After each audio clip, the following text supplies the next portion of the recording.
Hello, welcome to the MCTC Anime Club review. I'm Crimson Lord. I'm sleepy. Hey guys, Sean Jump 24/7. And for today's review, we'll be reviewing an anime movie, Wolf Children. Well, as for initial thoughts on the movie, I thought it was pretty good. How it transitioned from city life to getting back to nature and the country life, how things used to be. Plus, I like the art animation and stuff. Yeah, the animation was really nice. I liked all the messages they had in the movie, like mother dealing with a loss and single parent, and also identifying with who you want to be in life. As for the movie itself, it all starts with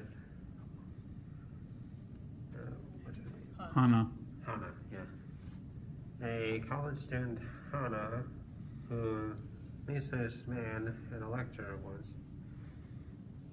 And the two, through the time they spent together, begin to go a little close.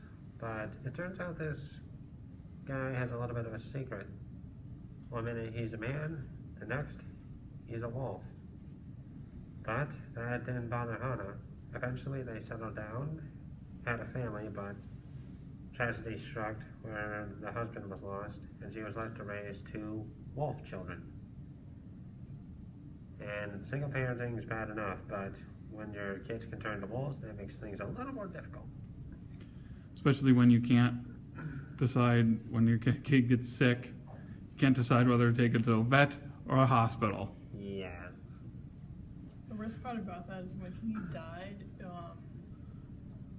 she couldn't actually say anything because it's a wolf, and she just kind of had to sit there, and they threw him in the garbage, and that was the worst part about it.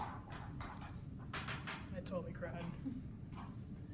Well, either way, since raising them in the city wasn't working out, she moves out to the countryside, where she learns about not only how to raise her children, but also how eventually she'll have to have them choose their own path in life.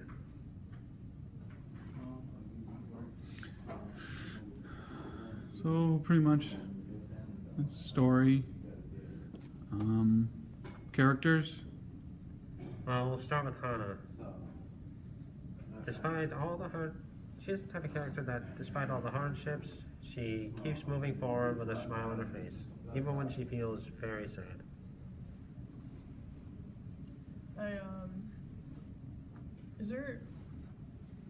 This kind of confused me because I don't know from, like, in Japanese culture, when you name your kid Hana, is that like a weird thing? Because I know when she met him, he was like, "Why did your parents name you that?" And I didn't really understand that.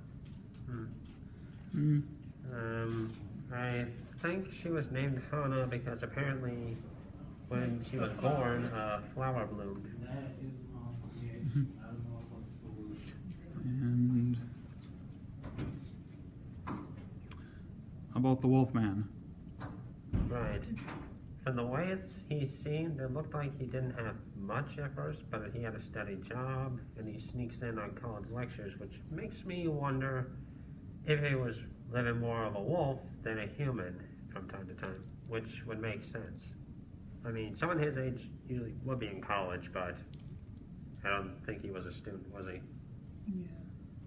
That kind of confused me too. I didn't know if he was a student or if he was just, he attended classes but he was late a lot, so that really confused me. But he did say he wasn't a student, so. Right, but... Did we ever get his name? Nope. Nope. Oh, okay. He's just called the Wolfman. I could have sworn we got his name, but just mysterious.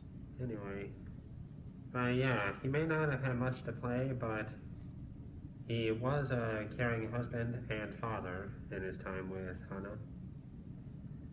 I like how they identified that he came from a certain tribe. I forgot the name of it though, but I did like how they put that in there. Right. And now we move on to the wolf children themselves. We'll start with Yukiya. How to describe her? She's like a energetic pup. Energetic, yeah. She I want to say she was probably like the now I don't want to say she was a problem because you know she's a kid, but like she was she gave her She was more in mother- tune to her wolf side than Yeah. human side at birth, apparently. Yeah, and then she gave her mom like more of like she gave her mom more work to do around the house because she was teething and she had trouble with her anger, and then she was hungry a lot, and then hunting at an early age. She brought in snakes, some little creatures, and all that.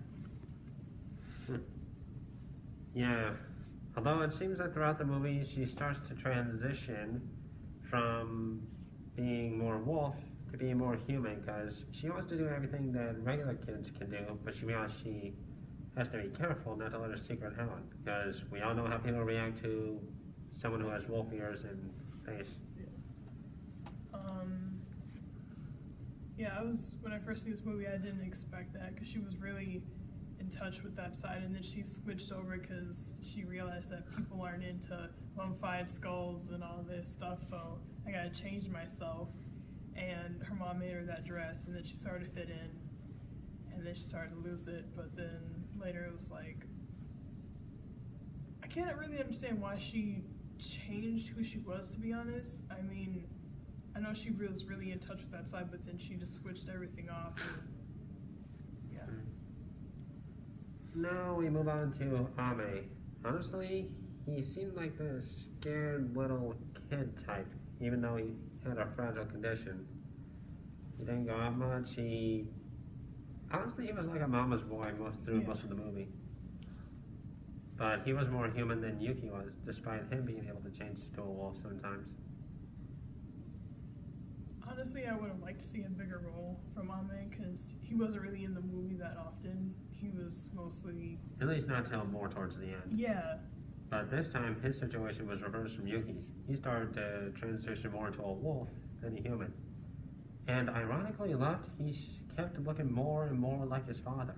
Oh, yeah, I definitely noticed that. Towards the end, I definitely could see that. I mean, the same outfit, hairstyle. Heck, his wolf face even looked almost similar to his, except for that little bit on his ear. It makes me wonder if he'll end up doing the same thing his father did in the future, if there were ever a sequel.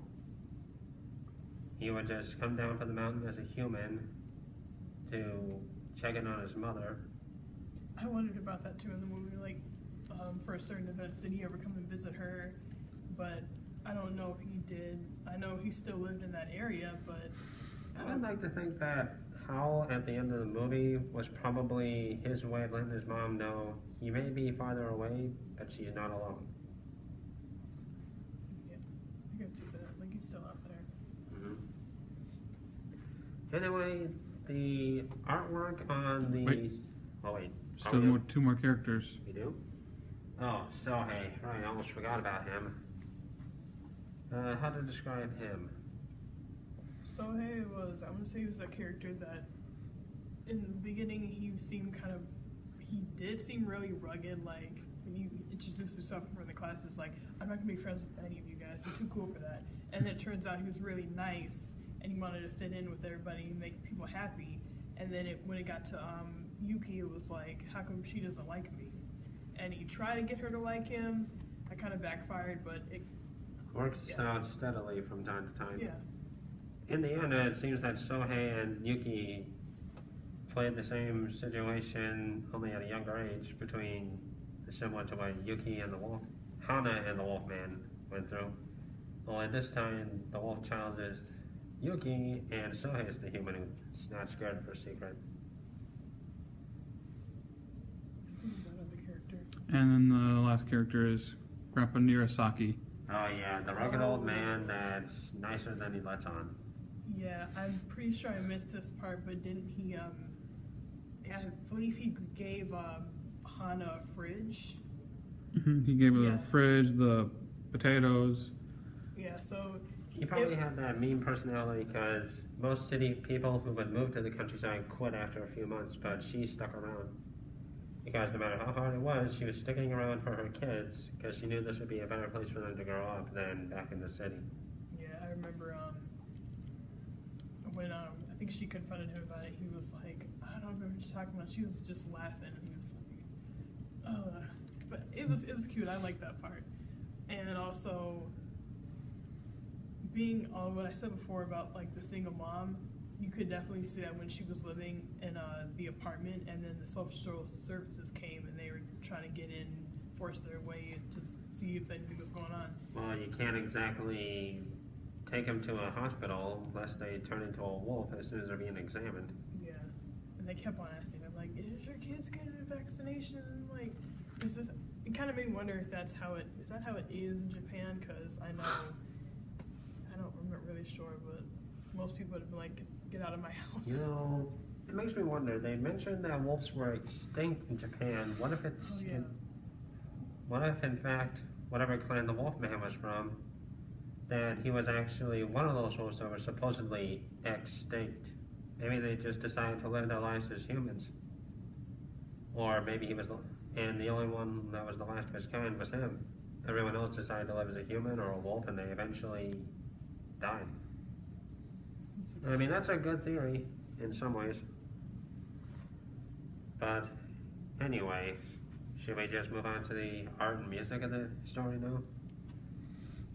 What can I say about the artwork is that the city, it just seemed sort of predictable, but when they got to the countryside, oh my god, the scenery was beautiful.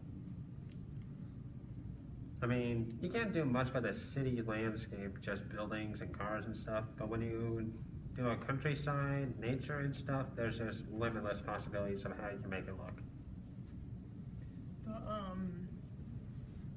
I missed this part, but the scene where Hana was running through the woods with her kids and it was snowing, the music for that was amazing. The whole scene was just beautiful.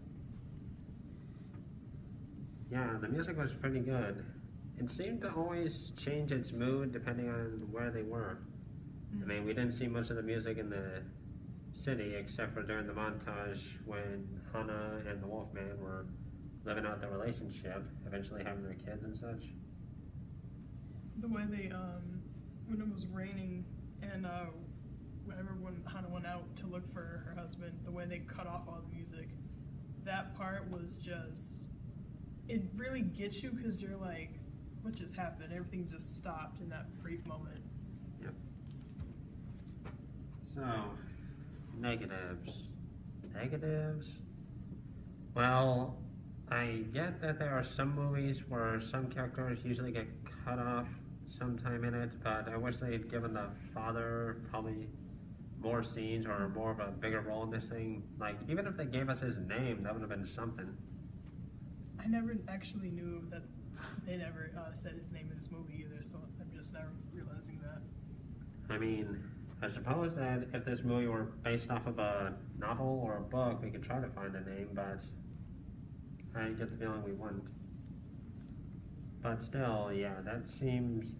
There were some parts where it was like a narration, so it's like somebody was reading their personal novel or something.